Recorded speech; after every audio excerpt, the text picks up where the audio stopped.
नमस्कार दोस्तों। बृहस्पतिवार व्रत कथा कहने या सुनने मात्र से ही हमारी सारी मनोकामनाएं बृहस्पति देव जी पूर्ण करते हैं और हमें बृहस्पति देव जी के साथ विष्णु भगवान की असीम कृपा प्राप्त होती है। तो चलिए बृहस्पतिवार की व्रत कथा आरंभ करते हैं। बृहस्पतिवार व्रत कथा। प्राचीन काल में भारत में एक राजा राज्य करता था। वह बड़ा ही प्रतापी और दानी था। वह नित्य प्रतिदिन मंदिर में दर्शन करने जाता था तथा ब्राह्मण और गुरु की सेवा किया करता था। उसके द्वार से कोई भी निराश होकर नहीं लौटता था। वह प्रत्येक गुरुवार को व्रत एवं पूजन करता था। वह गरीबों की सहायता करता था, परंतु यह सब बातें उसकी रानी को अच्छी नहीं लगती थी। न वह व्रत करती और न किसी को एक पैसा दान में देती थी तथा राजा से भी ऐसा करने को मना किया करती थी। एक समय राजा शिकार खेलने वन को गए हुए थे। घर पर रानी और दासी थी। उसी समय गुरु बृहस्पति देव एक साधु का रूप धारण कर राजा के दरवाजे पर भिक्षा मांगने गए तथा भिक्षा मांगी तो रानी कहने लगी, हे साधु महाराज, मैं इस दान और पुण्य से तंग आ गई हूँ। मेरे से तो घर का कार्य ही समाप्त नहीं होता। इस कार्य के लिए तो मेरे पति देव ही बहुत हैं। आप ऐसी कृपा करें कि यह सब धन नष्ट हो जाए तथा मैं आराम से रह सकूं। साधु बोले, हे देवी, तुम तो बड़े विचित्र हो। संतान और धन से कोई दुखी नहीं होता है, इसको तो सभी चाहते हैं। पापी भी पुत्र और धन की इच्छा करता है। अगर आपके पास धन अधिक है तो भूखे मनुष्यों को भोजन कराओ, प्याऊ लगवाओ, ब्राह्मणों को दान दो, धर्मशाला बनवाओ, कुआं, तालाब, बावड़ी, बाग बगीचों आदि का निर्माण कराओ, निर्धन मनुष्यों की कुंवारी कन्याओं का विवाह करवाओ और अनेकों यज्ञादि धर्म करो। इस प्रकार के कर्मों से आपके कुल का और आपका नाम परलोक में सार्थक हो जाएगा एवं स्वर्ग की प्राप्ति होगी। मगर वह रानी इन सब बातों से खुश न हुई। वह बोली, हे साधु महाराज, मुझे ऐसे धन की भी आवश्यकता नहीं है जिसको मैं और मनुष्यों को दान दूं तथा जिसको रखने उठाने में मेरा सारा समय ही बर्बाद हो जाए। साधु ने कहा, हे देवी, तुम्हारी ऐसी इच्छा है तो ऐसा ही होगा। मैं तुम्हें बताता हूँ, वैसा ही करना। बृहस्पतिवार के दिन घर को गोबर से लिपना, अपने केशों को धोना, केशों को धोते समय स्नान करना, राजा से कहना कि वो हजामत बनवाए, भोजन में मांस मदिरा खाना, कपड़े धोबी के यहाँ धुलने डालना। इस प्रकार 7 बृहस्पतिवार करने से तुम्हारा सब धन नष्ट हो जाएगा। ऐसा कहकर वह साधु महाराज वहां से अंतर्ध्यान हो गए। रानी ने साधु के कहने के अनुसार वैसा ही किया। 3 बृहस्पतिवार ही बीते थे कि उसका समस्त धन नष्ट हो गया और वह भोजन के लिए दोनों समय तरसने लगे, सांसारिक भोगों से दुखी होकर रहने लगे। वह राजा रानी से कहने लगा कि रानी, तुम यहाँ पर रहो, मैं दूसरे देश को जाता हूँ, क्योंकि यहाँ पर मुझे सभी मनुष्य जानते हैं, इसलिए कोई कार्य भी नहीं कर सकता। देश चोरी परदेश भी बराबर है। ऐसा कहकर राजा परदेश चला गया। वह जंगल जाता और लकड़ी काट कर लाता तथा शहर में बेचता। इस तरह जीवन व्यतीत करने लगा। इधर राजा के घर रानी और दासी दुखी होकर रहने लगे। तो किसी दिन भोजन तो किसी दिन जल पीकर ही रह जाती। एक समय रानी और दासी को 7 दिन बिना भोजन के व्यतीत हो गए। तो रानी ने अपनी दासी से कहा, हे दासी, यहाँ पासी के नगर में मेरी बहन रहती है, वो बड़ी धनवान है। तू उसके पास जा और 5 सेर बेझर मांग ला, जिससे कुछ समय के लिए गुजर हो जाएगी। इस प्रकार रानी की आज्ञा मानकर दासी उसकी बहन के पास गई। रानी की बहन उस समय पूजन कर रही थी, क्योंकि उस रोज बृहस्पतिवार था। जब दासी ने रानी की बहन को देखा और उससे बोली, हे रानी, मुझे तुम्हारी बहन ने भेजा है, मेरे लिए 5 सेर बेझर दे दो। इस प्रकार दासी ने अनेक बार कहा, परंतु रानी की बहन ने कुछ उत्तर नहीं दिया, क्योंकि वह उस समय बृहस्पतिवार की व्रत कथा सुन रही थी।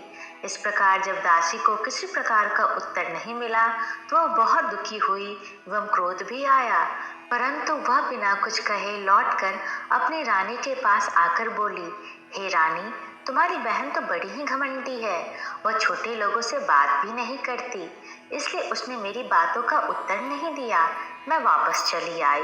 रानी बोली, हे दासी, इसमें उसका कोई दोष नहीं है। जब बुरे दिन आते हैं तब कोई सहारा नहीं देता। अच्छे बुरे का पता आपत्ति काल में ही लगता है। अब जो ईश्वर की इच्छा होगी वही होगा। यह सब हमारे भाग्य का दोष है। इधर उस रानी ने देखा कि मेरी बहन की दासी आई थी, परंतु मैं उससे नहीं बोली। इससे वह बहुत ही दुखी हुई होगी। यह सोच कथा को सुन और विष्णु भगवान का पूजन समाप्त कर वह रानी बहन के घर गई और अपनी बहन से कहने लगी, हे बहन, मैं बृहस्पतिवार का व्रत कर रही थी। तुम्हारी दासी गई, परंतु जब तक कथा होती है तब तक न उठते हैं और न बोलते हैं, इसलिए मैं न बोली। कहो दासी, क्यों गई थी? रानी बोली, बहन, हमारे घर अनाज नहीं था। वैसे तुमसे कोई बात छिपी नहीं है, इस कारण मैंने दासी को तुम्हारे पास 5 सेर बेझर लेने के लिए भेजा था। रानी बोली, बहन, बृहस्पति भगवान सभी मनोकामना पूर्ण करते हैं। देखो, शायद तुम्हारे घर में अनाज रखा हो। इस प्रकार का वचन जब रानी ने सुना तो वह घर के अंदर गई और वहां उसे एक घड़ा बेझर से भरा मिल गया। तब वह रानी और दासी बहुत खुश हुई और दासी कहने लगी, हे रानी, देखो, वैसे हमको जब भोजन नहीं मिलता तो हम रोज ही व्रत करते हैं। अगर इनसे बृहस्पतिवार व्रत की विधि और कथा पूछ ली जाए तो उसे हम भी किया करेंगे। उस रानी ने अपनी बहन से पूछा कि हे बहन, बृहस्पतिवार के व्रत की कथा कैसे है तथा यह व्रत कैसे करना चाहिए? रानी की बहन ने कहा, बृहस्पतिवार के व्रत में चने की दाल मुनक्का से विष्णु भगवान का केले के जड़ में पूजन करें तथा दीपक जलावें, पीला भोजन करें तथा कहानी सुने। इससे बृहस्पति भगवान प्रसन्न होकर अन्न, पुत्र व धन देते हैं। इस प्रकार रानी और दासी दोनों ने निश्चय किया कि बृहस्पति भगवान का पूजन जरूर करेंगे। 7 दिन के बाद जब बृहस्पतिवार आया तो उन्होंने व्रत रखा, घुड़साल में जाकर चना गुड़ बिन लाई तथा उसकी दाल से केले के जड़ का तथा विष्णु भगवान का पूजन किया। अब भोजन पीला कहाँ से आए? बेचारी बड़ी दुखी हुई, परंतु उन्होंने व्रत किया था, इस कारण गुरु भगवान प्रसन्न थे। 2 थालों में सुंदर पीला भोजन लेकर आए और दासी को देकर बोले, हे दासी, तुम्हारे और रानी के लिए भोजन है, तुम दोनों कर लेना। दासी भोजन पाकर बड़ी प्रसन्न हुई और रानी से बोली, चलो रानी जी, भोजन कर लें। रानी को इस विषय में कुछ पता नहीं था, इसलिए वह दासी से बोली, तू ही भोजन कर, क्योंकि तू हमारी व्यर्थ में ही हंसी उड़ाती है। दासी ने कहा, एक महात्मा हम दोनों को 2 थाली में भोजन दे गया है और इसलिए हम और तुम दोनों ही साथ साथ भोजन करेंगे। इस प्रकार रानी और दासी दोनों ने गुरु भगवान को नमस्कार कर भोजन प्रारंभ किया तथा अब वो प्रत्येक बृहस्पतिवार को गुरु भगवान का व्रत और विष्णु पूजन करने लगी। बृहस्पति भगवान की कृपा से फिर रानी और दासी के पास धन हो गया। रानी फिर उसी प्रकार आलस्य करने लगी। तब दासी बोली, रानी, तुम पहले इस प्रकार आलस्य करती थी, तुम्हें धन रखने में कष्ट होता था, इस कारण सभी धन नष्ट हो गया। अब गुरु भगवान की कृपा से धन मिला है तो फिर तुम्हें आलस्य होता है। बड़ी मुसीबतों के बाद हमने धन पाया है, इसलिए हमें दान पुण्य करना चाहिए। आप भूखे मनुष्य को भोजन कराओ, प्याव लगवाओ, ब्राह्मणों को दान दो, कुआं, तालाब, बावड़ी आदि का निर्माण कराओ, मंदिर पाठशाला बनवा कर दान दो, कुंवारी कन्याओं का विवाह कराओ, धन को शुभ कार्यों में खर्च करो, जिससे तुम्हारे कुल का यश बढ़े तथा तुम्हें स्वर्ग प्राप्त हो। तब रानी ने इसी प्रकार के कर्म करने प्रारंभ किए तो उनका यश फैलने लगा। एक दिन रानी और दासी विचार करने लगी कि न जाने राजा किस प्रकार से होंगे, उनकी कोई भी खबर नहीं है। तब गुरु भगवान से उन्होंने प्रार्थना की। भगवान ने रात्रि में राजा को स्वप्न में कहा, हे राजा, उठ, तेरी रानी तुझको याद कर रही है, अपने देश को जाओ। राजा प्रातःकाल उठा और विचार करने लगा कि स्त्री जाति खाने और पहनने की संगिनी होती है, परंतु भगवान की आज्ञा मानकर वह अपने नगर के लिए चलने को तैयार हुआ। इससे पूर्व जब राजा परदेश चला गया तो परदेश में दुखी रहने लगा। प्रतिदिन जंगल में से लकड़ी बिनकर लाता और उन्हें शहर में बेचकर अपने दुखी जीवन को बड़ी कठिनता से व्यतीत करता था। एक दिन राजा दुखी होकर अपनी पुरानी बातों को याद करके रोने लगा। तब उस जंगल में से बृहस्पति देव एक साधु का रूप धारण कर आ गए और राजा के पास आकर बोले, ये लकड़हारे, तुम इस सुनसान जंगल में किस चिंता में बैठे हो, मुझको बतलाओ। यह सुन राजा के नेत्रों में जल भर आया और साधु की वंदना कर बोला, हे प्रभु, आप सब कुछ जानने वाले हो। इतना कहकर साधु को अपनी संपूर्ण कहानी बतला दी। साधु रूपी भगवान बोले, हे राजा, तुम्हारी स्त्री ने बृहस्पति देव का अपमान किया था, जिस कारण तुम्हारी यह दशा हुई। अब तुम किसी प्रकार की चिंता मत करो, भगवान तुम्हें पहले से अधिक धनवान करेगा। देखो, तुम्हारी स्त्री ने भी गुरुवार का व्रत प्रारंभ कर दिया है और तुम मेरा कहा मानकर बृहस्पतिवार को व्रत करके चने की दाल, गुड़ जल के लोटे में डालकर केले का पूजन करो और फिर कथा सुनो। भगवान तुम्हारी सब मनोकामनाओं को पूर्ण करेगा। साधु को प्रसन्न देखकर राजा बोला, हे प्रभु, मुझे लकड़ी बेचकर इतना पैसा नहीं मिलता जिससे भोजन करने के उपरांत कुछ बचा सकूं। मैंने रात्रि में अपनी रानी को व्याकुल देखा है। मेरे पास कुछ भी नहीं जिससे उसकी खबर तो मंगा सकूं, और फिर मैं कौन सी कहानी कहूं, यह मुझको मालूम नहीं है। साधु ने कहा, हे राजन, तुम किसी बात की चिंता मत करो। बृहस्पतिवार के दिन तुम रोजाना की तरह लकड़ियां लेकर शहर को जाओ। तुमको रोज से दुगना धन प्राप्त होगा, जिससे तुम भली भांति भोजन कर लोगे तथा बृहस्पति देव की पूजा का सामान भी आ जाएगा। और बृहस्पतिवार की कहानी कहना, जो निम्न प्रकार से है। बृहस्पति देव की कहानी। प्राचीन काल में एक ब्राह्मण था। वह बहुत निर्धन था। उसकी कोई भी संतान नहीं थी। उसकी स्त्री बहुत मलिनता के साथ रहती थी। वह स्नान न करती, न किसी देवता का पूजन करती। प्रातः काल उठते ही सर्वप्रथम भोजन करती, बाद में कोई अन्य कार्य करती थी। इससे ब्राह्मण देवता बहुत दुखी थे। बेचारे बहुत कुछ कहते थे, किंतु उसका कोई परिणाम न निकला। भगवान की कृपा से ब्राह्मण की स्त्री को कन्या रूपी रत्न पैदा हुई। वह कन्या अपने पिता के घर में बड़ी होने लगी। वह बालिका प्रातः स्नान करके विष्णु भगवान का जप करती थी तथा बृहस्पतिवार को व्रत भी करती। पूजा पाठ को समाप्त करके स्कूल जाती तो अपनी मुट्ठी में जौ भर के ले जाती और उसको पाठशाला के मार्ग में डालती जाती। तब ये जौ स्वर्ण हो जाते। लौटते समय उसको बिनकर घर ले आती थी। एक दिन वह बालिका सूप में उन सोने के जौं को फटक कर साफ कर रही थी।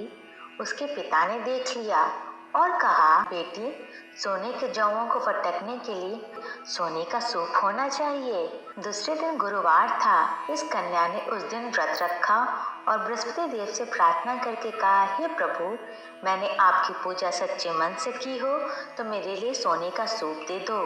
बृहस्पति देव ने उसकी प्रार्थना स्वीकार कर ली। रोजाना की तरह वह कन्या जौ फैलाती हुई जाने लगी। जब लौटकर जौ बिन रही थी तो बृहस्पति देव की कृपा से सोने का सूप मिला। उसे वह घर ले आई और उससे जौ साफ करने लगी, परंतु उसकी माँ का वही ढंग रहा। एक दिन की बात है कि वह कन्या सोने के सूप में जौ साफ कर रही थी। उस समय उस शहर के राजा का पुत्र वहां से होकर निकला। इस कन्या के रूप और कार्य को देखकर मोहित हो गया तथा अपने घर आकर भोजन तथा जल त्याग कर उदास हो लेट गया।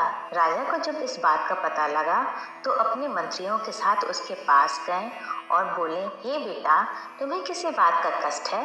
किसी ने अपमान किया अथवा कोई और कारण हो सो कहो, मैं वही कार्य करूँगा जिससे तुम्हें प्रसन्नता हो।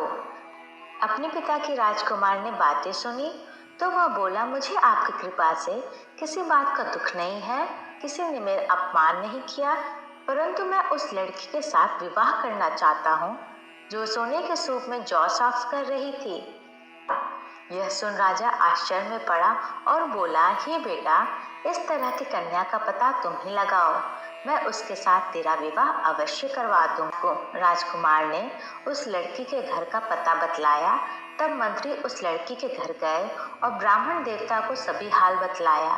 ब्राह्मण देवता राजकुमार के साथ अपनी कन्या का विवाह करने के लिए तैयार हो गए तथा विधि विधान के अनुसार ब्राह्मण की कन्या का विवाह राजकुमार के साथ हो गया। कन्या के घर से जाते ही पहले की भांति उस ब्राह्मण देवता के घर में गरीबी का निवास हो गया। अब भोजन के लिए भी अन्न बड़ी मुश्किल से मिलता था।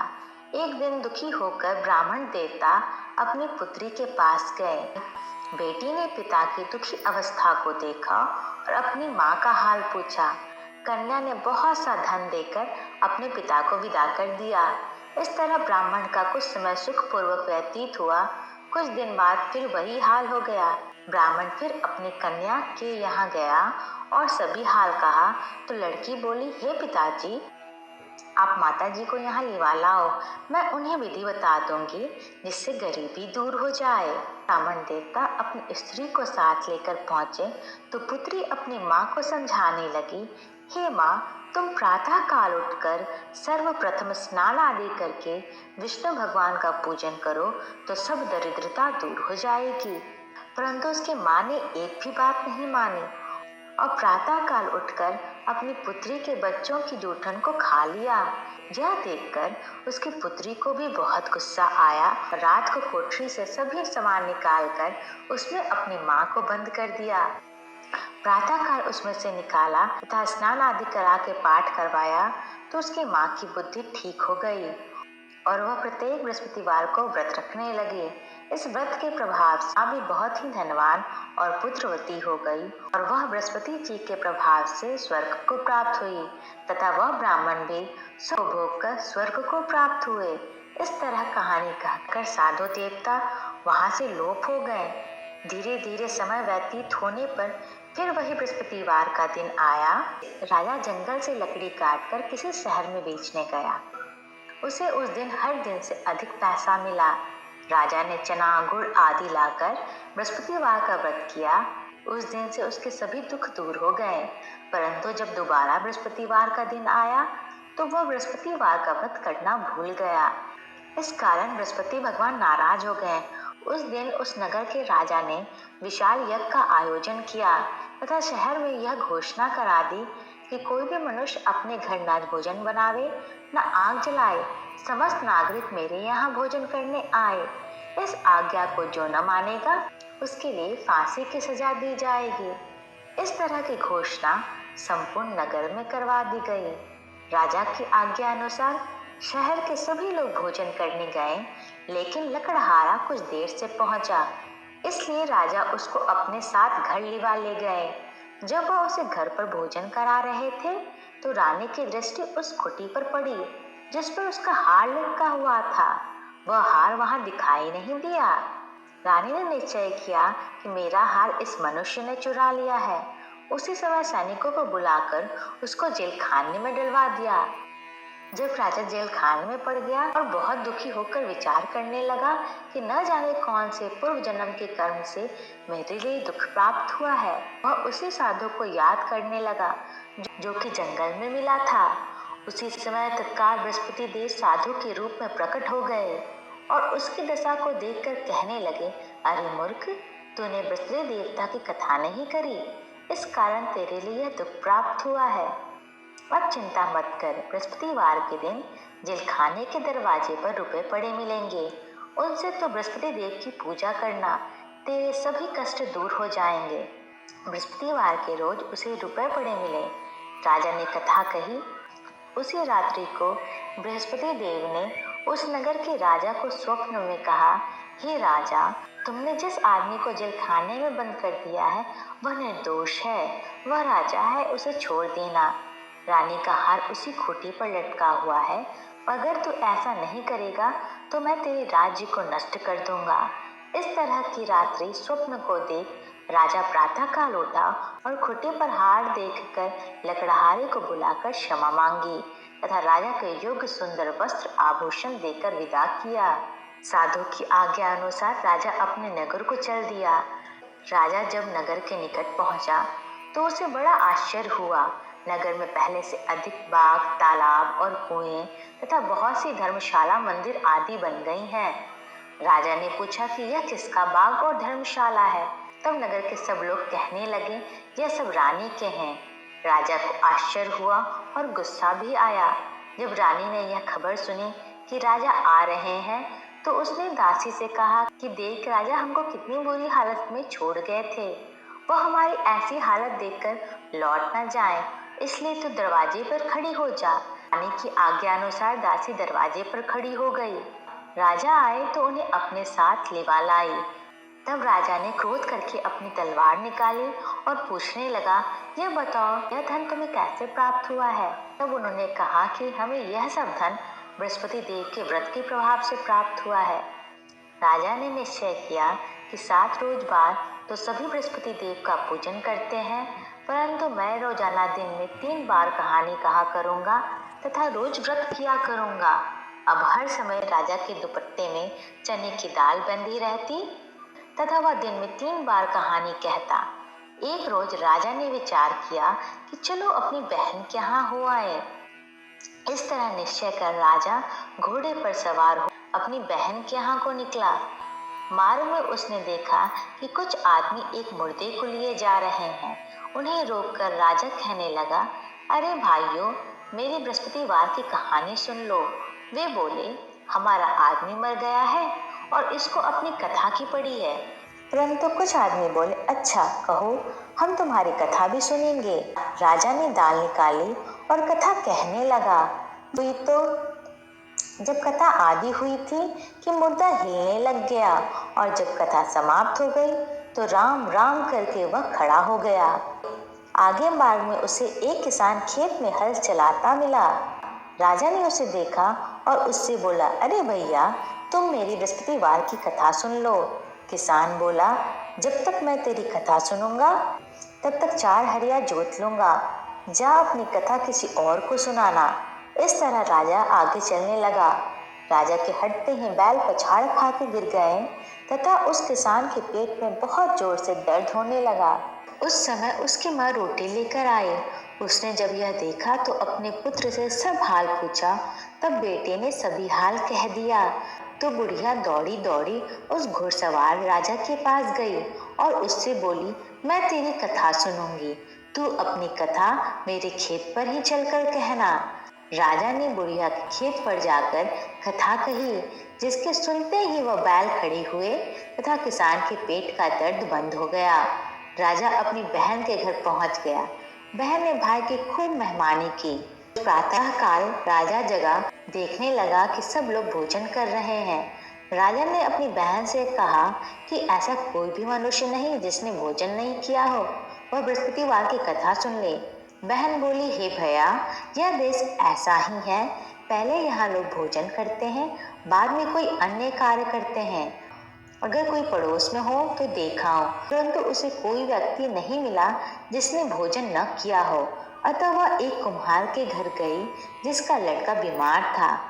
उसे मालूम हुआ कि उनके यहाँ 3 रोज से किसी ने भोजन नहीं किया है। रानी ने अपने भाई की कथा सुनने के लिए कुम्हार से कहा। वह तैयार हो गया। राजा ने उसके यहाँ जाकर बृहस्पतिवार की कथा कही, जिसको सुनकर उसका लड़का ठीक हो गया। अब तो राजा की प्रशंसा होने लगी। एक रोज राजा ने अपनी बहन से कहा कि हे बहन, हम अपने घर को जाएंगे, तुम भी तैयार हो जाओ। राजा की बहन ने अपनी सास से पूछा तो सास बोली, हाँ चली जा, परंतु अपने लड़कों को मत ले जाना, क्योंकि तेरी भाई की कोई औलाद नहीं होती है। बहन ने अपने भैया से कहा, हे भैया, मैं तो चलूंगी, परंतु कोई बालक नहीं जाएगा। राजा बोला, जब कोई बालक नहीं जाएगा तब तुम ही चलकर क्या करोगी? बड़े दुखी मन से राजा अपने नगर को लौट आया। राजा ने अपनी रानी से कहा, हम निर्वंशी राजा हैं, हमारा मुख देखने का धर्म नहीं है, और इस उदासी के कारण उसने कुछ भोजन भी नहीं किया। रानी बोली, हे स्वामी, बृहस्पति देव हमें औलाद अवश्य देंगे। उसी रात को बृहस्पति देव ने राजा से स्वप्न में कहा, हे राजा, उठ, सोच को त्याग, तेरी रानी गर्भ से है। 9वें महीने में उसके गर्भ से एक सुंदर पुत्र पैदा हुआ। तब राजा बोला, हे रानी, स्त्री बिना भोजन के रह सकती है, बात कहे बिना नहीं रह सकती। जब मेरी बहन आए तुम उससे कुछ मत कहना। जब राजा की बहन ने यह शुभ समाचार सुना तो बहुत खुश हुई तथा बधाई लेकर अपने भाई के यहाँ आई। रानी ने कहा, घोड़ा चढ़कर तो आई नहीं, गधा चढ़ी आई। राजा की बहन बोली, भाभी मैं इस प्रकार न कहती, तुम्हें संतान कैसे मिलती? बृहस्पति देव ऐसे ही हैं, जैसे जिसके मन में कामनाएं हैं वैसे सभी को पूर्ण करते हैं। जो सद्भावना पूर्वक कथा पढ़ता है एवं सुनता है और दूसरों को सुनाता है, बृहस्पति देव उसकी सभी मनोकामना पूर्ण करते हैं तथा उनकी सदैव रक्षा करते हैं। संसार में जो मनुष्य सद्भावना से गुरु भगवान का पूजन व्रत सच्चे हृदय से करते हैं तो उनके सभी मनोकामनाएं पूर्ण होती हैं। जैसे सच्ची भावना से रानी और राजा ने उनकी कथा का गुणगान किया तो उनके सभी इच्छाएं बृहस्पति देव जी ने पूर्ण की। इसलिए सबको कथा सुनने के बाद प्रसाद लेकर जाना चाहिए। हृदय से उनका मनन करते हुए जयकारा बोलना चाहिए। बोलो बृहस्पति देव की जय, विष्णु भगवान की जय। ओम जय बृहस्पति देवा, स्वामी जय बृहस्पति देवा। छिन छिन भोग लगाओ, छिन छिन भोग लगाओ, कदली फल मेवा। ओम जय बृहस्पति देवा। तुम पूर्ण परमात्मा, तुम अंतर्यामी, स्वामी तुम अंतर्यामी। जगत पिता जगदीश्वर, जगत पिता जगदीश्वर, तुम सबके स्वामी। ओम जय बृहस्पति देवा। चरणामृत निज निर्मल, सब पातक हरता, स्वामी सब पातक हरता। सकल मनोरथ दायक, सकल मनोरथ दायक, कृपा करो भरता। ओम जय बृहस्पति देवा। तन मन धन अर्पण कर जो जन शरण पड़े, स्वामी जो जन शरण पड़े। प्रभु प्रकट तब होकर, प्रभु प्रकट तब होकर, आकर द्वार खड़े। ओम जय बृहस्पति देवा। दीन दयाल दयानिधि, भक्तन हितकारी, स्वामी भक्तन हितकारी। पाप दोष सब हरता, पाप दोष सब हरता, भव बंधन हारी। ओम जय बृहस्पति देवा। सकल मनोरथ दायक, सब संशय तारो, स्वामी सब संशय तारो। विषय विकार मिटाओ, विषय विकार मिटाओ, संतन सुखकारी। ओम जय बृहस्पति देवा। जो कोई आरती तेरी प्रेम सहित गावे, स्वामी भक्ति सहित गावे। ज्येष्ठानंद आनंद कर, ज्येष्ठानंद आनंद कर, सो निश्चय पावे। ओम जय बृहस्पति देवा। ओम जय बृहस्पति देवा। स्वामी जय बृहस्पति देवा। छिन छिन भोग लगाऊं, छिन छिन भोग लगाऊं, कदली फल मेवा। ओम जय बृहस्पति देवा।